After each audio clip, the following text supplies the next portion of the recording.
One day, you'll wake up and realize most of your life is already behind you. Your parents will be gone, your body weaker, and the dreams you swore you'd chase, still waiting, untouched, in some dusty corner of your heart. Time won't slow down. It won't wait for you to finally start living. And by the time you truly understand what matters, it might be too late to go back. So before that day comes, face these uncomfortable truths with me. Let them break you open, so you can finally begin to live without regret.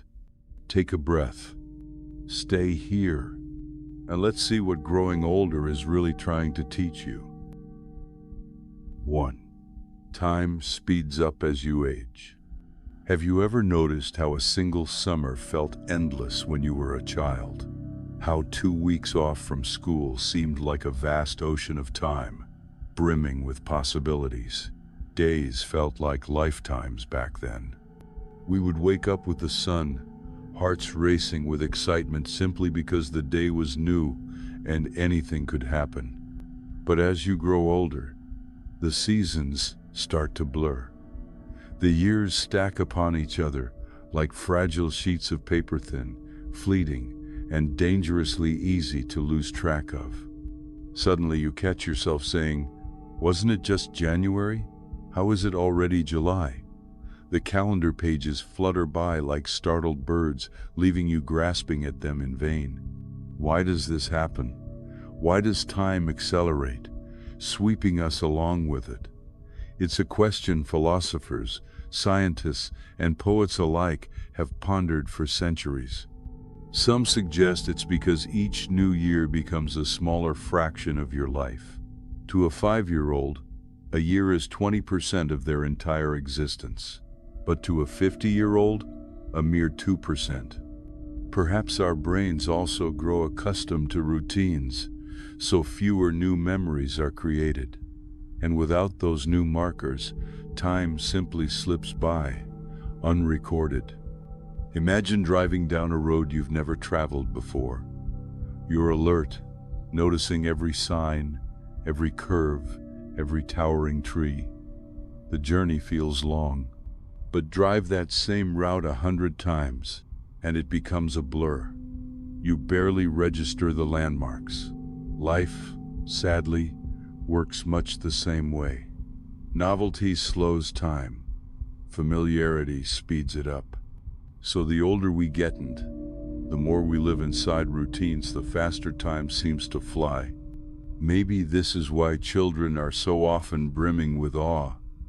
Their world is new. A caterpillar inching along a twig is an event worthy of complete attention. They have no schedules to rush off to, no burdensome memories to compare today against. Meanwhile, we adults glance at our phones, sigh at the clock, and wonder where the day went. So what can we do about this uncomfortable truth? How do we cope with the speeding current that threatens to wash our days away unnoticed? One quiet answer lies in learning to be present again, to pause, to truly see. Try standing outside at dusk and watching how the light changes the sky. Feel the evening settle over your skin. Taste your food instead of wolfing it down between emails. Truly listen when someone talks to you, rather than planning your reply or thinking of your next task. Each of these small acts of presence anchors time, stretches it just a little longer, lets it breathe. And maybe, just maybe, it gives you back a sliver of those endless childhood summers. But there is also a sobering side to this. The older we get, the more we're reminded that we don't have all the time in the world. That luxury has long passed. And this is what makes the acceleration of time so bittersweet. It presses on us a question we can't ignore. Are you spending your precious days the way you truly wish? Most of us are not. We fill our calendars with obligations, our minds with worry, our hearts with quiet longing for something different. Meanwhile, the clock ticks on, indifferent to our regrets. It's frightening, isn't it, to realize that life's hourglass doesn't pause, that the sand keeps slipping no matter how tightly you try to close your fist around it. But perhaps this fear can be a strange sort of gift. It reminds us to cherish today precisely because it is slipping away. So as time speeds up, and it surely will, perhaps the answer isn't to try to slow it, but to fill it with what matters most, to embrace the small joys, to forgive more quickly, to laugh without restraint, to love without hesitation, because one day, despite all our efforts, time will run out. And when it does, may we look back and say, yes, it went by fast, but oh, how richly I lived. 2. Your body will betray you. There's a quiet betrayal that awaits every single one of us. It does not happen all at once, like a dramatic mutiny, but rather as a slow, creeping desertion. Your body, once a loyal companion that obeyed every whim, begins to turn against you. Joints stiffen, backs ache, eyes strain to see what once was clear. The mirror, too, becomes less of a friend and more of a reluctant truth-teller. When you're young, you move through the world with an effortless grace. You run without warming up, dance without soreness, stay up all night without paying the price. Your skin snaps back, your muscles respond instantly, your heart feels invincible. But growing older reveals that your body is not a permanent gift, it's a temporary lease. At first, it's little things. You might laugh off the occasional sore knee or shrug when your vision blurs after staring at a screen too long. Just getting older, you tell yourself lightly. But deep down, there's a flicker of unease, because what starts small rarely stays small. The knee that twinges after a jog may one day protest a simple walk to the mailbox. The shoulder that aches after carrying groceries might one day keep you up all night, robbing you of sleep. It's uncomfortable to confront this truth. Our culture worships youth, treats aging like a disease to be cured, hidden, or reversed. We buy creams, supplements, even surgeries in an attempt to outwit biology. But eventually, age finds us all. No cream can erase the story your hands tell. No supplement can restore the bounce in your step when cartilage has worn thin. And so, you might wonder, is there any dignity in this betrayal? Any wisdom? Perhaps there is. Because as your body begins to falter, it forces you to reconsider how you measure your worth. Are you only valuable when you're strong, fast, attractive? Or is there a deeper, quieter beauty in simply being frail, perhaps, but still here, still capable of love, of wonder, of joy? There's a certain grace in learning to live inside an aging body, to treat it not as a machine that must perform on demand, but as a fragile companion deserving of care and patience. You begin to listen more closely to its needs, more rest, gentler movements, nourishing foods. In this way, your betrayal becomes an invitation to soften, to slow down, to cultivate gratitude for the days you still wake up and breathe without struggle. You might also discover a new reverence for the bodies of others. Watching your parents shuffle across the living room, or seeing an old friend struggle with steps they once climbed two at a time, you feel a pang of tenderness. You realize how much courage it takes to continue moving through a world that no longer accommodates you easily. You see aging not as a personal failing, but as a universal story, one written in every spine that bends, every hair that grays, every hand that trembles. And while it's true that your body will betray you, it's equally true that it served you loyally for so many years. It carried you through countless sunrises, heartbreaks, triumphs. It lets you hold the people you love. It lets you taste warm bread, dance to your favorite song, laugh until tears ran down your cheeks. Isn't that worth honoring, even as it begins to falter? There will come a time when your steps slow, when you reach for railings, when your doctor's visits outnumber your dinner dates. This is inevitable. But perhaps there is still power in meeting this stage of life with acceptance rather than resentment. To say, "Thank you, old friend. You've done well. I will take care of you now, as best I can." In the end, your body's betrayal is not a cruel twist of fate, but part of the natural order. All things that bloom must also wither, and there can be profound beauty in the withering if you allow yourself to see it not as the end of the story, but as a chapter rich with its own kind of grace. So hold your aging body tenderly, listen to its whispers, honor its aches, and remember that though it may betray you in strength, it can still cradle immense love, compassion, and joy.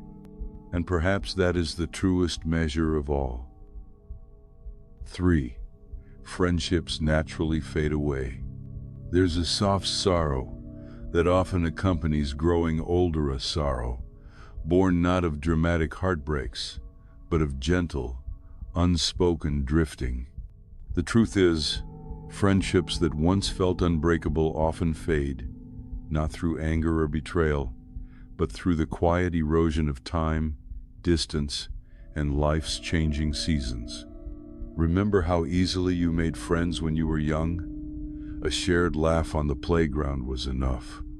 Later, perhaps it was a mutual taste in music, a seat next to each other in class, or a late-night dorm conversation that bonded you for years. Friendships back then grew wild and effortless, like ivy climbing a sunlit wall. But as the years roll on, something shifts. People move away. Careers demand more of our energy. Partners enter the picture. Children follow, and soon weekends are filled with errands and obligations. Invitations become fewer. Phone calls get postponed. Messages stay unread. And before you know it, months or even years have slipped by without a single heart-to-heart. Is it anyone's fault? Not really.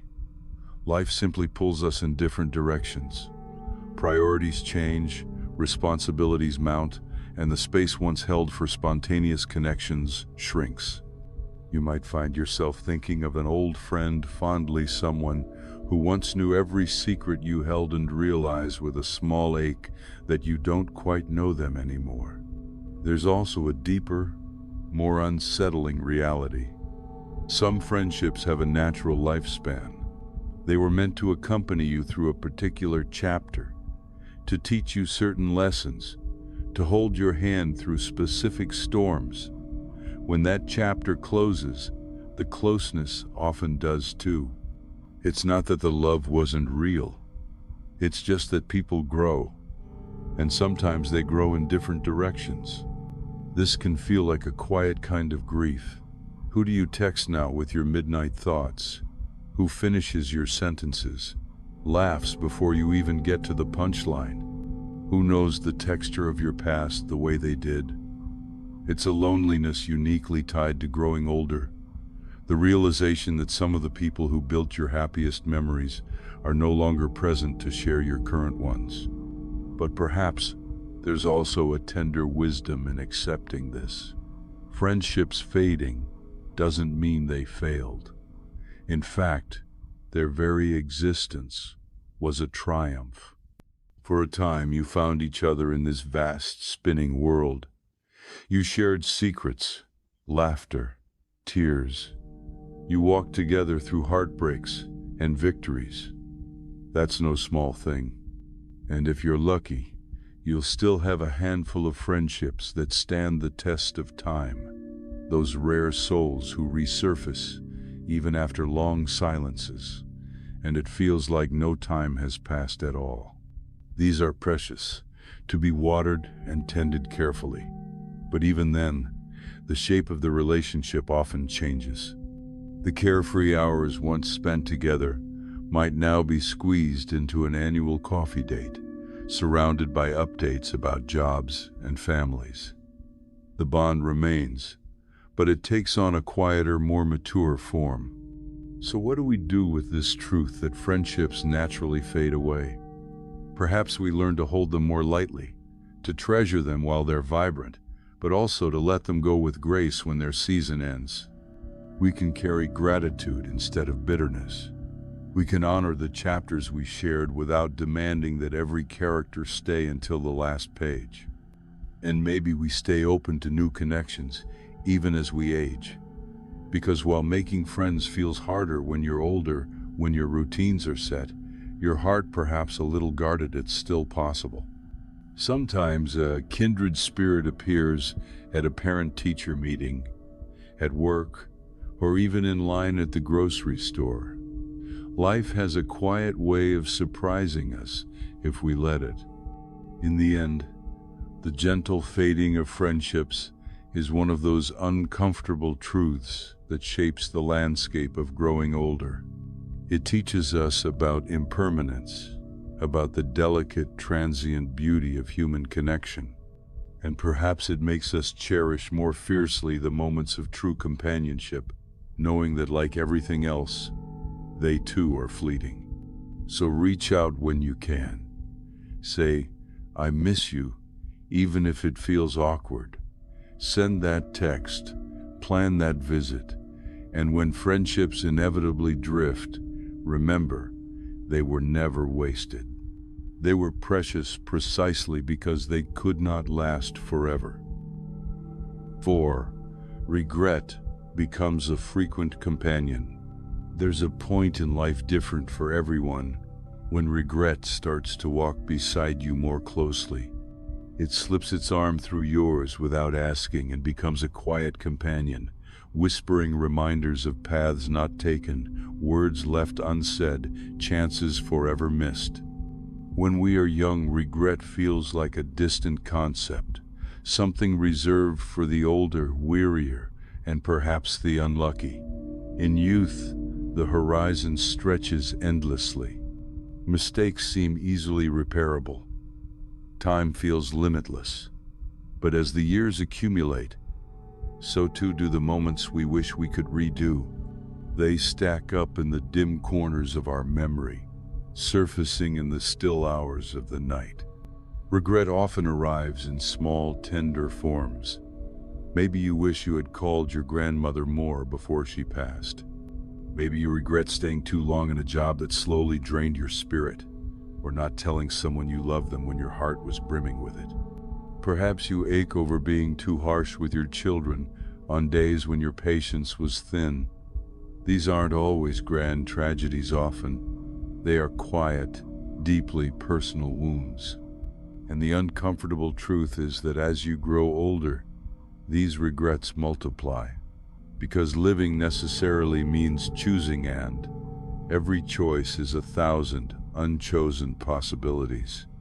You moved to one city, which meant you didn't move to another. You married one person, which meant you didn't explore life with someone else. You pursued one career, closing countless other doors. Even beautiful decisions carry shadows of what might have been. It's easy to let regret become a cruel master, to replay old conversations, to rewrite history in your mind until you're tangled in a web of if only. If only I had been braver, kinder, more attentive. If only I had listened. If only I had stayed. If only I had left sooner. But here's a softer perspective. Regret is also a sign of a life deeply felt. You regret because you cared, because you loved, because certain choices mattered so profoundly to you that you still turn them over like worn stones in your hand, trying to understand their weight.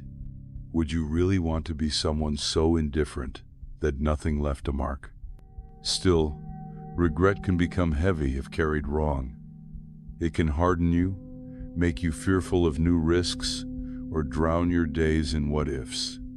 And so growing older demands learning a delicate art, the art of forgiving yourself, of saying gently, I did the best I could then, with what I knew and who I was. Because truly, most of us did. Think about it. Have you ever looked back at an old photo of yourself and felt a rush of compassion? Seen the hopeful eyes, the shy smile, the unlined face that had no idea what was coming? That person was trying, just as you are trying now, and just as your future self will look back at you, perhaps with the same tenderness. Of course, some regrets are heavier. There are apologies we never made, relationships we let rot from neglect or pride. Sometimes it's not too late. Sometimes you can pick up the phone, send the letter, speak the overdue truth. But other times, the window has closed forever. And in those moments, acceptance is the only balm. To whisper a quiet apology into the universe, hoping somehow it finds its way to where it needs to go. Regret also teaches. It shapes your present choices. The sting of past mistakes often deepens your empathy, makes you pause before judging others, prompts you to cherish what you have more fiercely. It can remind you to say, I love you today, to take the trip now, to hold someone a little longer, because you know how it feels to wish you had. So yes, regret becomes a frequent companion as you grow older. It sits with you in the evenings, in the quiet car rides, sometimes even in your dreams. But perhaps, if you learn to hold it gently, it doesn't have to be a cruel visitor. It can be a teacher, a reminder, even, oddly enough, a friend that nudges you to live more wisely, more openly, more kindly from this moment on. In the end, we all accumulate regrets. They are part of the complex mosaic of being human. What matters is not banishing them an impossible task, but learning to let them soften us, to make us more compassionate with ourselves and with others, and to keep moving forward anyway, hearts still open, despite the tender scars. 5. Dreams don't always come true. From the time we are children, we're fed a steady diet of hopeful promises. If you work hard enough, if you believe strongly enough, if you never give up, your dreams will come true. Stories, movies, and even well-meaning adults repeat this mantra until it sinks deep into our bones. It becomes part of how we see the world, part of how we measure ourselves. But growing older reveals a sobering, often painful truth. Not all dreams are meant to be realized. Not every hope blossoms into reality. Sometimes, no matter how fiercely you try, life simply says, number. This can be a devastating lesson. Perhaps you dreamed of becoming an artist, only to find your work never reached beyond a small circle of admirers. Maybe you longed for a family, but circumstance or biology stood in the way. Perhaps you spent years climbing a career ladder, only to discover the top wasn't what you'd envisioned it, or worse, the ladder was leaning against the wrong wall all along. There are people who will tell you this is failure, that you didn't want it badly enough, didn't hustle hard enough, didn't manifest it correctly. But that's a shallow reading of life's complexity. Sometimes the ground simply shifts under your feet. Sometimes doors close for reasons beyond your understanding. Sometimes your best effort collides with forces utterly outside your control. And that's an uncomfortable truth. It goes against the grain of every motivational quote, every rousing speech that assures us we are masters of our destiny. Because while we do shape our lives through choices and effort, we are also at the mercy of timing, of luck, of other people's decisions, of sheer randomness. So what do we do with this truth? Should we stop dreaming altogether? armor our hearts against disappointment? It's tempting. Disappointment can be crushing, especially after you've poured your soul into a vision that never materializes. But closing off your capacity to dream also closes off some of the most vibrant colors of living.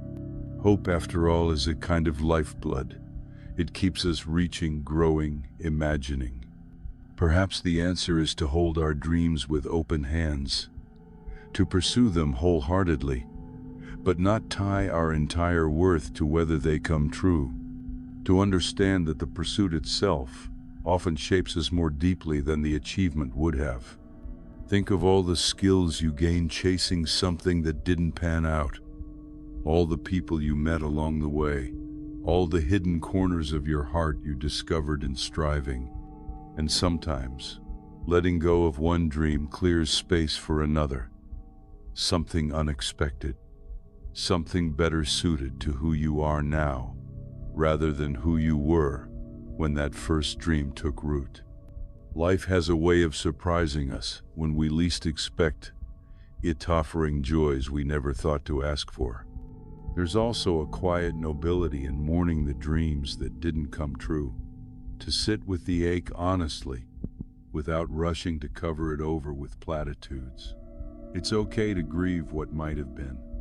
It's okay to feel the sting, but after the tears, there can also be a gentle release, a recognition that your life, though perhaps very different from the blueprint you once clutched so tightly, is still yours, rich with lessons, scars, and moments of profound, unexpected beauty. Sometimes you'll catch yourself in the middle of an ordinary day, a warm cup of coffee, a child's laughter, a friend's unexpected calend.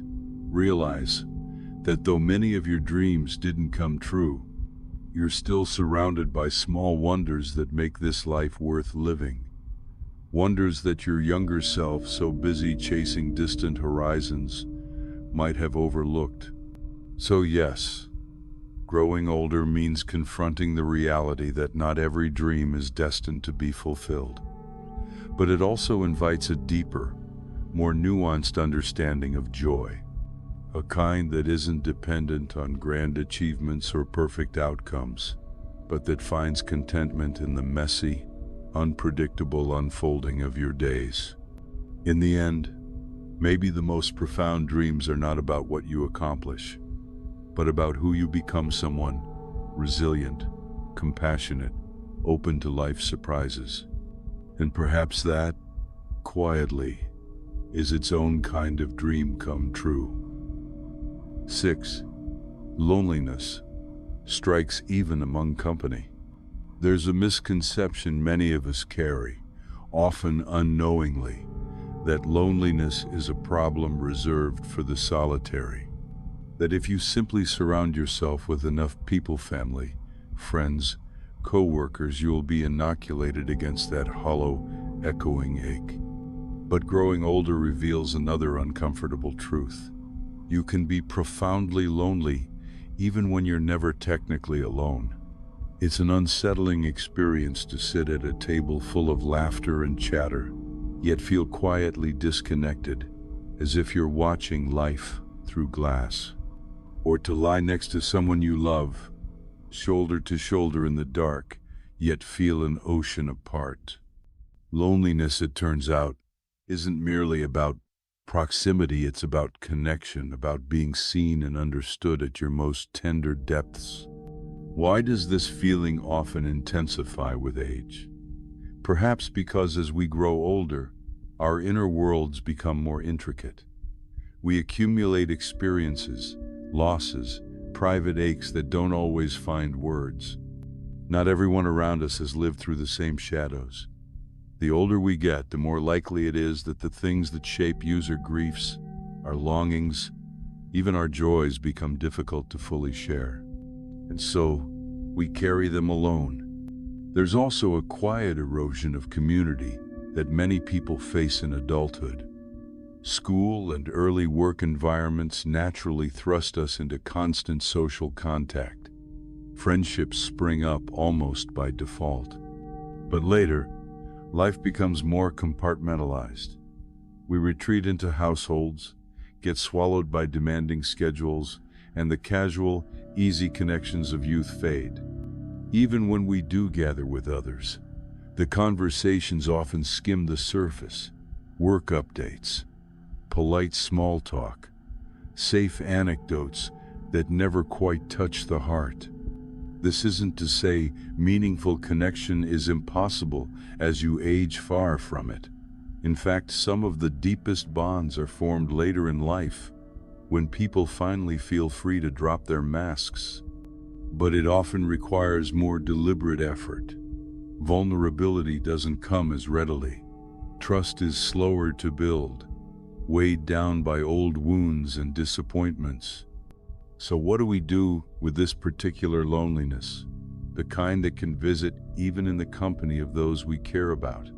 One answer is to cultivate the courage to share more of your true self. It means daring to move beyond safe pleasantries, to speak honestly about what keeps you awake at night, what lights you up, what breaks your heart. Not every conversation will go there, of course. Not every person will meet you in that deep place. But sometimes, remarkably, they will, and that's where real connection begins. It also means learning to sit with your own company in a new way. There's a loneliness that's painful, yes, but there's also a solitude that's quietly nourishing. The older you get, the more important it becomes to become your own friend, to find solace in your thoughts, your small rituals, your moments of quiet wonder, a morning walk, a book that stirs something in you. Even just the simple act of noticing sunlight spilling across the floor, these can become gentle antidotes to the loneliness that sometimes tugs at your sleeve. It helps too to remember that nearly everyone feels this way at times. That couple who seems so perfectly entwined, they likely have moments of aching isolation too. Your friend with the bustling social calendar might feel strangely adrift once the evening ends. Loneliness is part of the human condition, especially in a world that often prizes surface connections over genuine intimacy. Perhaps then, instead of fearing loneliness, we can use it as a compass. It points us toward what matters most: meaningful bonds, shared vulnerability, the simple presence of another soul who truly listens. And it reminds us not to take these things for granted when we find them. So if loneliness finds you, even in a crowded room, don't let it harden you. Let it soften you instead. Let it be a quiet invitation to reach out, to go deeper, to ask better questions, to listen with your whole heart. Because in the end, though loneliness may visit, connection is still possible. And sometimes, just acknowledging your loneliness out loud is the first fragile thread that ties you back to others. 7. You'll see your parents grow fragile.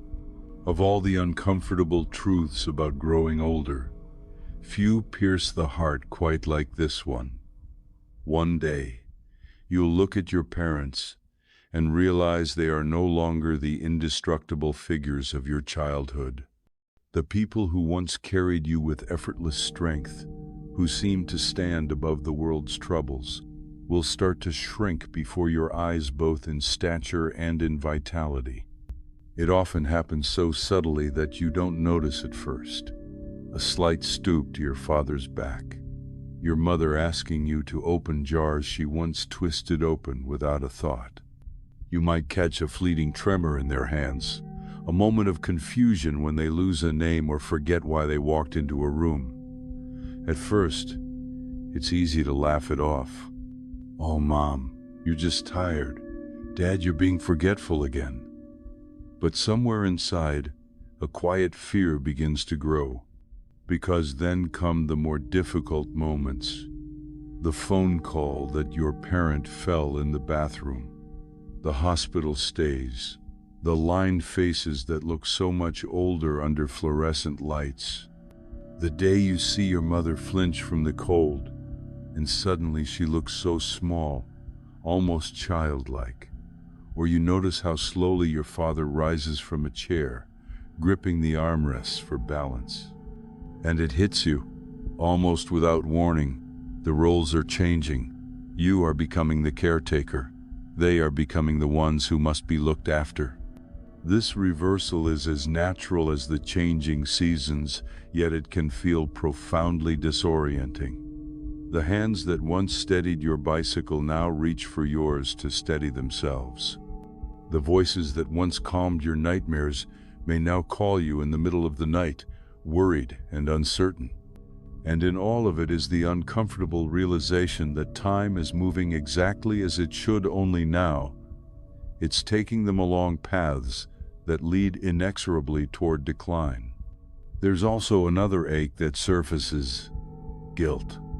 Guilt that you don't visit enough, that you lose patience when they repeat the same story for the 5th time, that you sometimes wish the responsibilities would just pause for a while so you could catch your breath. But beneath that guilt lies a deep, abiding love, a fierce desire to protect them, even though you know there's only so much you can do. Watching your parents grow fragile teaches you lessons that no book or sermon ever could. It humbles you, reminds you of your own mortality, and often brings your family history into sharper focus. You start to see them not just as parents, but as individuals with their own private fears and hidden regrets. Perhaps you glimpse the little boy still inside your father, or the young woman your mother once was, full of dreams she never spoke of. And though it is painful, there is also a quiet, profound beauty in this stage of life. You get to offer back the tenderness they once poured into you. You learn to walk slower so they can keep pace, to ask about their aches and really listen, to memorize the lines on their hands because you know someday you'll miss them terribly. These small acts of care become sacred rituals, reflections of a love that has come full circle. Of course, the road ahead is never easy. There will be more hospital visits, harder conversations, decisions that weigh heavy on your heart. There may be moments when you catch your parents' eyes and see fear there, the kind of fear that comes from feeling life slip beyond their grasp. And you will do your best to be strong for them, even when inside you're just as scared. But perhaps this is what it means to truly grow up, to stand steady as the generations shift, to hold your parents' hands as they once held yours, and to love them through their vulnerability with as much grace as you can muster. And maybe in doing so, you'll also learn to make peace with your own future frailties. So cherish the time you have. Ask them about their childhoods, their secret wishes, the things they've never told anyone. Laugh with them, even about the silliest things. Hold them close, not just because they need it, but because you do too. One day, you'll find yourself telling your own children stories about their grandparents. And when you do, you'll feel the soft echo of hands that once steadied yours, guiding you still, even as they grow fragile and fade into memory. 8. Success feels less fulfilling than imagined. When you're young, success sparkles like a distant city at night, full of promise, glowing with excitement. You picture yourself arriving there one day, triumphant, finally at peace with yourself and your place in the world. It's a vision that fuels countless long hours, hard choices, and even moments of sacrifice. Just wait until I achieve this, you tell yourself. Then I'll be happy. Then I'll finally feel complete. But as you grow older and perhaps even reach some of those long-hoped-for milestones, you're confronted by a quiet, unsettling realization: success often feels far less fulfilling than you once imagined. It might come after the big promotion you worked years to secure. At first, there's the rush, the congratulations, the celebratory dinners, but not long after, you notice the shine begins to fade. The stresses of your new responsibilities start to outweigh the thrill. Or you achieve a financial goal, expecting it to transform your sense of security, only to find new anxieties cropping up to take the place of old ones. For many, there's a moment of standing on the metaphorical mountaintop and feeling oddly empty. You look around for the profound joy you were promised, the lasting contentment you envisioned. Instead, you often discover that reaching the summit simply reveals more mountains beyond. Why does this happen? Part of it is human nature. We are wired to chase goals, to yearn for what's just beyond our grasp. It's a trait that has driven progress for millennia, but it also means we're rarely satisfied for long. As soon as one milestone is reached, the horizon shifts, and we begin longing for the next. Part of it, too, is that success is usually tied to external markers, titles, income, accolades that provide only fleeting validation. They don't necessarily address the deeper human needs. To be loved, to feel truly known, to live a life of meaning. You can be wildly successful by society's standards, yet still lie awake at night feeling an aching hollowness inside. There's also the reality that success often demands trade-offs. The long hours that helped build your career may have strained your marriage, distanced you from your children, or left friendships to wither from neglect. Standing in your beautiful new house might not feel so comforting if you had to sacrifice precious moments to afford it. So what do you do with this uncomfortable truth? Do you stop striving altogether? Abandon ambition? Declare it all pointless? Not necessarily. Dreams and goals still matter. They give shape and momentum to our days. But perhaps the deeper lesson is to redefine what success means to you, not by society's loud standards, but by your own quiet, tender ones. Maybe success is leaving work early to catch your child's recital, even if it means missing a meeting. Maybe it's taking a pay cut to do work that feeds your soul. Maybe it's nurturing your marriage through regular date nights, or simply having the freedom to sit on your porch with a cup of tea, watching the sunset in peace. Growing older invites you to reorient your compass, to ask yourself, what actually makes me feel alive? What fills me with quiet joy? What stories will I be proud to tell when I'm old? Often, the answers are surprisingly humble. Shared laughter over dinner, the satisfaction of helping someone in need, the contentment of knowing you lived by your values. And sometimes, ironically, it's only after chasing traditional success and finding it lacking that you truly appreciate life's simpler gifts, the kind that can't be bought or measured on a resume. A deep conversation, a moment of awe in nature, the soft warmth of a loved one's hand in yours. So yes, success often feels less fulfilling than you once dreamed. But this doesn't have to be a bitter disappointment. It can be a gentle awakening, an invitation to look past society's shiny trophies and discover what genuinely brings your heart peace. Because in the end, the most profound successes are usually quiet, unnoticed by the world. They live in how kindly you treat others, how deeply you savor your days, how courageously you love, even knowing how fragile it all is. 9. Death becomes a regular topic. When you're young, death exists mostly on the periphery. It's an abstract concept, a distant inevitability reserved for old people, for someday. Even if you've attended funerals or lost someone early on, there's still a certain youthful illusion of invincibility and unspoken belief that the real finality of death doesn't quite apply to you, at least not for a very long time. But as you grow older, something shifts. Death slowly moves from the margins of your awareness into the very center of your conversations, your thoughts, your life. It becomes a regular topic, sometimes spoken aloud over quiet dinners, sometimes whispered only in the privacy of your own mind. You notice it first in small, sobering ways. Friends start to lose their parents. Your own parents begin talking more frequently about their wills, their medical wishes, the funerals of old neighbors. You hear about someone your age, someone you once played soccer with, someone you sat next to in school suddenly gone. Each story lands like a subtle earthquake, shaking the ground beneath your carefully constructed sense of time.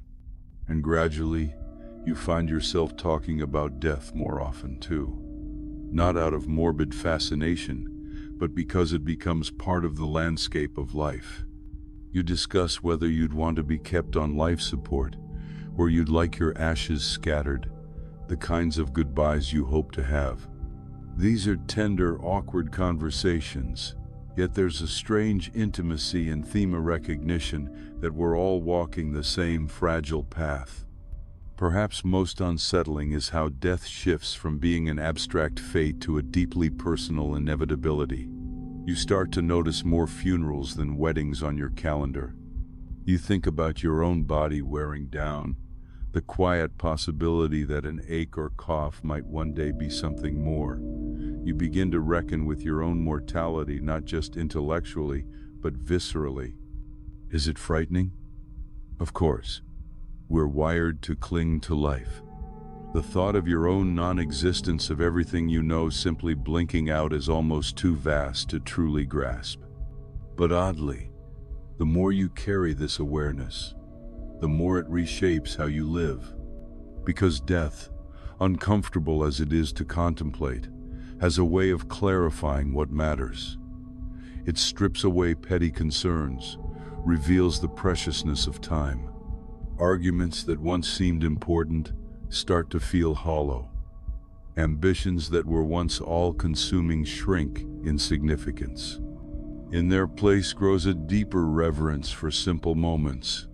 The sound of rain against the window, the laughter of someone you love, the miracle of your own steady breath. You may also find that talking openly about death strengthens your bonds with others. There's an honesty in acknowledging your shared impermanence. It can make your connections feel more vivid, more real, because you both understand that none of this is forever. And that, in its own quiet way, makes the moments you do share infinitely more precious. Of course, not everyone is comfortable with these conversations. Many shy away, preferring to keep death locked behind cultural taboos. But growing older often means you can't avoid it. You'll attend more funerals. You'll sit at more hospital bedsides. You'll hold more trembling hands. Each encounter leaves its imprint on your heart, reminding you that life's value comes precisely from its fragility. There's a strange paradox here. The more death becomes a regular topic, the more deeply you might begin to savor life. Knowing your days are finite can fill you with a gentle, urgent Saito, say "I love you" more often, to forgive more easily, to take the trip, to write the story, to simply be present for the small wonders that fill your ordinary days. So yes, death becomes a regular topic as you grow older, and it's undeniably uncomfortable. But perhaps it's also a quiet teacher, guiding you toward a life of greater depth and compassion. A life where you hold each moment delicately, aware of how easily it could slip through your fingers. In the end, acknowledging death doesn't diminish life. It illuminates it. It calls you to live with intention, to cherish your time, and to love as fiercely as you can, knowing that someday the conversations will end And what will remain is how profoundly you showed up for this brief, beautiful experience of being alive. 10. You realize happiness was always simple. There's a tender irony that comes with growing older. After decades of chasing big dreams, acquiring shiny things and striving for greater success, you begin to see that happiness was never really about any of that. It was always rooted in the simplest, quietest moments, those often overlooked fragments of life that cost nothing and ask only your presence. When you were young, perhaps you pictured happiness as something grand and far off. Standing on a stage before roaring applause, signing the papers for your dream house, jetting off to an exotic country. And while these milestones have their place as the years slip by, they often prove fleeting. The applause fades, the house needs repairs, the trip ends, and you're left with souvenirs that gather dust on a shelf. Slowly, you begin to recognize where happiness truly lives. It's in the gentle weight of a loved one leaning against you on the couch. It's in the sun warming your face on a crisp morning, or the sound of rain pattering on the roof while you're safe and dry inside. It's in sharing a quiet meal, in the comfortable silence with an old friend who knows you so well that words aren't always needed. Growing older strips away many illusions. You become less impressed by grandeur and more attuned to the tiny stitches that hold life's fabric together. The cup of coffee sipped slowly at dawn. The spontaneous laughter that bubbles up over something small. The way your dog looks at you, utterly trusting. These moments, unremarkable by the world's standards, turn out to be the ones that flood your heart with warmth. And maybe this realization comes precisely because of the struggles you've endured. The disappointments, the losses, the relentless march of time all sharpen your appreciation. You know how fragile life is, how quickly things can change, how people you love can be here one moment and gone the next. So when a simple joy arrives, your child's hand in yours, a song that stirs an old memory, a walk under a sky dusted with stars, you treasure it with a depth your younger self might not have understood. There's also a sweet humility in discovering happiness was always simple. It doesn't mean settling or lowering your standards. Rather, it means waking up to the profound richness of ordinary days. You start to measure life less by accolades or possessions, and more by moments of connection and peace. The soft exhale of contentment after a long day, the kitchen filled with the smell of something good cooking, the easy rhythm of conversation at the dinner table, these become your new gold. You might even look back on earlier years and realize that some of your happiest times were ones you didn't fully appreciate in the moment. Times when money was tight but laughter was abundant, or when your tiny apartment overflowed with friends squeezing onto the same couch. Back then, you might have longed for more. Now, you see how much you already had. This gentle awakening shifts everything. You stop chasing so relentlessly. You learn to pause, to notice, to soak in the texture of your days. Even amid struggles, you might catch yourself feeling strangely grateful, a quiet joy woven through the messiness, simply because you're here, alive, witnessing it all. And isn't that, in the end, the essence of happiness? Not a destination to reach after enough effort, but a way of being present, right here, right now. To fully inhabit the fleeting moments that make up your days. To find solace in the ordinary, to let love and wonder thread through even the most routine hours. So yes, one of the most profound truths you'll learn as you grow older is that happiness was always beautifully, heartbreakingly simple. It waited for you all along, hidden in plain sight. And perhaps there is no greater wisdom than finally slowing down enough to see it, to hold it gently, and to let it fill your life with quiet grace. So maybe growing older isn't just about losing time, or watching your body fade, or saying painful goodbyes. Maybe it's also about uncovering what truly matters, about learning to hold the people you love a little tighter, to forgive a little faster, to savor the quiet moments you once rushed right past. Because one day, whether we're ready or not, our story here will end. And when that moment comes, may you look back not with regret, but with a soft, knowing smile. A smile that says, yes, I truly lived, I truly loved, and I didn't waste the time I was given. If this video stirred something inside you, don't forget to like and subscribe. It's a small way to keep exploring life's deepest questions together. Until next time, take gentle care of yourself and of this precious, fleeting life.